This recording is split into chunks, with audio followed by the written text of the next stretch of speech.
क्या आपको मालूम है हमारे भारत का सबसे अमीर गांव कौन सा है? खैर, अगर आपको नहीं मालूम तो कोई बात नहीं, क्योंकि हम आपको एक ऐसे गांव के बारे में बताने जा रहे हैं जहां पर बैलगाड़ियां नहीं बल्कि मर्सिडीज और रोल्स रॉयस दौड़ती हैं। एक ऐसा गांव जहां झोपड़पट्टियां नहीं बल्कि आलीशान महल होते हैं। एक ऐसा गांव जहां पर गरीब लोग नहीं बल्कि हर घर में करोड़पति मौजूद हैं। दरअसल हम बात कर रहे हैं हिमाचल प्रदेश के शिमला में बसे एक गांव की, जिसका नाम चौपाल है। इस गांव की जनसंख्या महज 7,000 लोगों की है, लेकिन हैरानी की बात यह है कि इस गांव में रहने वाला हर परिवार लखपति नहीं बल्कि करोड़पति है। ऐसा नहीं कि इस गांव के लोग बिजनेस करते हैं, बल्कि इस गांव के लोग भी खेती पर निर्भर हैं। लेकिन उनके खेतों में जो प्रोडक्ट पैदा होता है उसकी डिमांड पूरी दुनिया में होती है, और ये प्रोडक्ट है सेब, जिसे सबसे बेहतरीन फल माना जाता है। आपको जानकर हैरानी होगी, इस गांव के लगभग हर परिवार सेब की खेती पर ही निर्भर है, और इस गांव में उगने वाले सेबों की डिमांड सिर्फ भारत ही नहीं बल्कि पूरी दुनिया में होती है। उस गांव के अमीर बनने की सबसे बड़ी वजह है वहां के लोगों का पढ़ा लिखा होना। हर सीजन में सेब उगने से पहले वहां के करोड़पति किसान इंटरनेट पर इस बात का पता लगाते हैं कि किस देश में सेब का क्या डिमांड और क्या भाव चल रहा है, और जिस देश में सेब की डिमांड सबसे महंगी होती है वे लोग यहाँ पर एक्सपोर्ट करना शुरू कर देते हैं। ये वजह है कि ये गांव में रहने वाले हर एक किसान आज करोड़ों में खेल रहे हैं। अगर आप इस गांव में जाएंगे तो आपको यकीन नहीं होगा कि आप भारत के किसी गांव में हैं, क्योंकि हर तरफ आपको आलीशान महल और लग्जरी कार दिखाई देंगी। वैसे आपके गांव का नाम क्या है, और आपके गांव में किसी के पास कोई लग्जरी कार है या नहीं, हमें कमेंट में बताना। धर्मराज, गुजरात। अब हम आपको भारत के एक ऐसे गांव के बारे में बताने जा रहे हैं जिससे पूरे हिंदुस्तान का सबसे अमीर गांव के नाम से जाना जाता है। और इसकी वजह यह है कि इस गांव में जितने भी परिवार रहते हैं उनके आधे से ज्यादा सदस्य विदेशों में रहकर काम करते हैं। कोई अमेरिका, कोई कनाडा, कोई ऑस्ट्रेलिया, कोई न्यूजीलैंड। इस गांव में रहने वाले परिवारों का कोई ना कोई सदस्य विदेश में रहकर काम जरूर करता है। यही वजह है कि धर्मराज नाम के इस गांव को भारत के सबसे अमीर गांव के साथ साथ एनआरआई गांव भी कहा जाता है। एनआरआई का मतलब होता है नॉन रेजिडेंशियल इंडियन, यानी ऐसे भारतीय जो भारत में पैदा तो हुए हैं लेकिन उनकी नागरिकता किसी और देश की है। धर्मराज नाम का ये गांव भारत के गुजरात राज्य के आनंद जिले में स्थित है। जब कभी आप इस गांव में आएंगे तो आपको यकीन ही नहीं होगा कि आप किसी गांव में प्रवेश कर रहे हैं। यहाँ हर तरफ आपको ऊंची ऊंची इमारतें, किसी बंगले जैसे घर, स्विमिंग पूल, बड़े बड़े पार्क, लग्जरी कार, ये सब दिखाई देंगे। आपको यकीन नहीं होगा कि इस गांव के अंदर hi tech school, college, multi speciality hospital, cinema hall, हर एक चीज मौजूद है। और तो और इस गांव में मैकडोनल्ड, डोमिनोज जैसे रेस्टोरेंट्स ने भी अपनी ब्रांच को खोला है। इस गांव के लोगों की कमाई इतनी ज्यादा है कि इस गांव में बड़े बड़े बैंक के ब्रांच भी मौजूद है।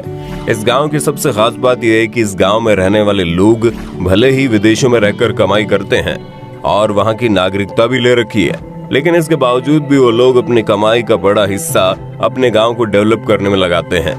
ये वजह है कि उस गांव में आज हर एक सुख सुविधा की चीजें मौजूद है जो किसी बड़े शहर में होती हैं। शायद इसे ही कहते हैं कि हम कितने भी बड़े क्यों ना हो जाए, लेकिन हमारी मिट्टी से हमारा साथ नहीं छोड़ना चाहिए।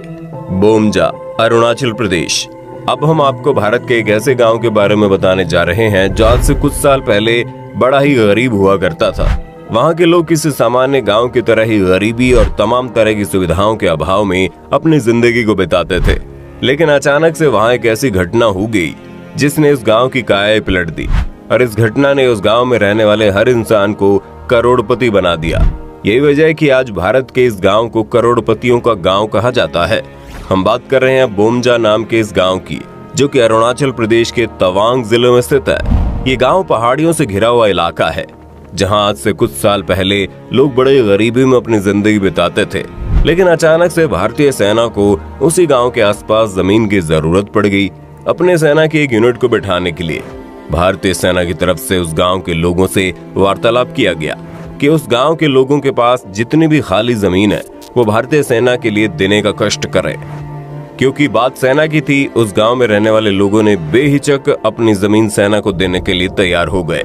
फिर क्या था, सेना भी बिना सोचे समझे उनके द्वारा लिए गए जमीन के लिए करोड़ों रुपए देने को तैयार हो गए। जिसके बाद उस गांव में रहने वाले करीब 30 परिवारों को भारतीय सेना की तरफ से 40 करोड़ से ज्यादा का कीमत चुकाया गया।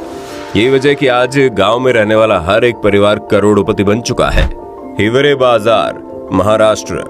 अक्सर आपने देखा होगा जब कोई गांव का कोई नया मुखिया बनता है तो गांव में कोई प्रोग्रेस हो ना हो, लेकिन उस मुखिया की झोंपड़ी महल में जरूर बदल जाती है। उस मुखिया का बाइक किसी लग्जरी कार में जरूर बदल जाता है। ले देकर बात उस इतनी होती है कि गांव का विकास हो ना हो, लेकिन उस मुखिया का जबरदस्त विकास हो जाता है। लेकिन अब हम आपको भारत के एक ऐसे गांव के बारे में बताने जा रहे हैं जहां की मुखिया ने अपनी कार्यशैली की वजह से उस गांव को भारत के सबसे बेहतरीन गांव में तब्दील कर दिया। इस गांव का नाम है हिवरे बाजार, जो महाराष्ट्र के अहमदनगर जिले में स्थित है। इस गांव के मुखिया का कहना है कि अगर आपको पूरे गांव में एक भी मच्छर दिखाई दे तो आपको हर एक मच्छर के बदले 100 रुपए दिया जाएगा। आज से करीब 25 साल पहले ये गांव बहुत ही गरीब हुआ करता था। अधिकतर वक्त ये गांव सूखे की मार झेलता था और यहाँ रहने वाले लोग बड़े अनपढ़ गंवार हुआ करते थे। अधिकतर लोग नशे की लत में डूबे रहते थे। लेकिन तभी उस गांव में एक नया मुखिया बना जिसका नाम था पोपटराव पवार। उन्होंने तत्काल प्रभाव से इस गांव में नशे की हर एक चीज पर प्रतिबंध लगा दिया। आज उस गांव में मल्टी स्पेशलिटी हॉस्पिटल, बेहतरीन स्कूल, हर तरफ पक्की सड़कें, 24 घंटे बिजली, हर एक चीज मौजूद है जो एक शहर में होती है। आपको जानकर हैरानी होगी, पोपटराव पवार जी ने गांव में पानी की समस्या को दूर करने के लिए लोन लेकर पानी कई बोरिंग लगवाए। उन्होंने अपने पैसों से बारिश के पानी को सेव करने के लिए कई तालाब तैयार करवाए। सूखे से ग्रसित रहने वाला आज ये गांव किसानी करके लाखों रुपए कमा रहा है। आज उस गांव के बच्चों को पढ़ाई करने के लिए कहीं दूर नहीं जाना पड़ता, बल्कि उसी गांव में हाईटेक स्कूल और कॉलेजेस मौजूद है। इलाज कराने के लिए शहर नहीं भागना पड़ता, क्योंकि उसी गांव में मल्टी स्पेशलिटी हॉस्पिटल मौजूद है। अगर भारत के हर एक गांव के सरपंच और मुखिया इसी तरह से काम करने लगे तो वो दिन दूर नहीं जब भारत की गिनती दुनिया के सबसे बेहतरीन विकसित देशों में होने लगेगी। खैर, वो बात अलग है। पोपटराव पवार जी जैसे लोग लाखों में एक बार पैदा होते हैं। मलाणा, हिमाचल प्रदेश। अब हम आपको भारत के उस गांव के बारे में बताने जा रहे हैं जहां भारत का कानून काम नहीं करता, जहां पर न्याय देने के लिए कोई पुलिस मौजूद नहीं होती। लेकिन इसके बावजूद भी इस गांव में हर चीज बड़े नियम और कायदे कानून के साथ होती है। इस गांव का नाम मलाणा, जो कि हिमाचल प्रदेश में स्थित है।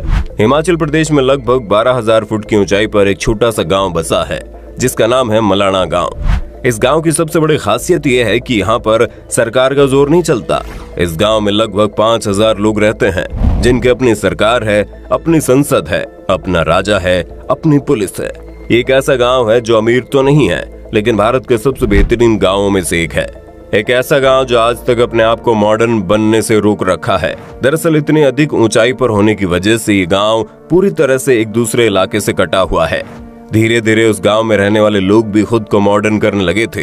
वहां पर पक्की सड़कें, शहरों में होने वाली हर एक चीजों को लाने लगे थे। लेकिन साल 2008 और 2006 के दौरान उस गांव में भयंकर आग लग गई, जिस वजह से पूरा गांव तबाह हो गया। उसके बाद से वहां रहने वाले लोगों का मानना है कि उन्हें कभी भी मॉडर्न नहीं बनना और हमेशा गांव की शैली से अपनी जिंदगी को बिताना है। आज उस गांव को देखने के लिए भारत सहित दुनिया भर से लोग आते रहते हैं, जिससे उस गांव में रहने वाले लोगों की अच्छी खासी कमाई हो जाती है। लेकिन अगर आप इस गांव में जाते हैं तो आपको बहुत सारे नियम और कानून को फॉलो करना पड़ेगा, जो कि वहां के राजा द्वारा बनाए गए हैं। और गलती से अगर आप नियम तोड़ते हैं तो हो सकता है आपको सजा के तौर पर 8 दिन तक राजा का नौकर बनाकर रखा जाए। तो दोस्तों, आपने देखा, अगर काम को तरीके से किया जाए तो गांव भी किसी शहर से कम नहीं लगते। आज के वक्त में भारत में अधिकतर मुखिया ऐसे हैं जो अपने गांव की तरक्की से ज्यादा अपनी जेब भरने में विश्वास करते हैं। अधिकतर लोग ऐसे हैं जो शहर जाकर अपनी कमाई तो करते हैं, लेकिन अपने गांव को भूल जाते हैं। और वही लोग बाद में बोलते हैं कि गांव में कुछ नहीं रखा। खैर, आपका इसके बारे में क्या कहना है, अपनी राय कमेंट में देना। वीडियो अच्छी लगी तो लाइक कीजिए, हमारे चैनल को सब्सक्राइब करके बेल आइकन को ऑन करना बिल्कुल मत भूलना, क्योंकि the earth adventure in Hindi की टीम आपके लिए हर रोज ऐसे इंटरेस्टिंग वीडियोस लाती रहती है।